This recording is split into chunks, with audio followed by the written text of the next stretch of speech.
ॐ ज्ञानिनामपि चेतांसि देवी भगवती हि सा बलादाकृष्य मोहाय महामाया प्रयच्छति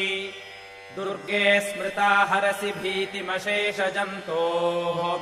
स्वस्थैः स्मृता मतिमतीव शुभाम् ददासि दारिद्र्यदुःखभयहारिणिका त्वदन्या सर्वोपकारकरणाय सदार्द्रचित्ता सर्वमङ्गलमाङ्गल्ये शिवे सर्वार्थसाधिके शरण्ये त्र्यम्बके गौरि नारायणि नमोऽस्तु ते शरणागतदीनार्तपरित्राणपरायणे सर्वस्यार्तिहरे देवि नारायणि नमोऽस्तु ते सर्वस्वरूपे सर्वेशे सर्वशक्तिसमन्विते भयेभ्यस्त्राहि नो देवि दुर्गे देवि नमोऽस्तु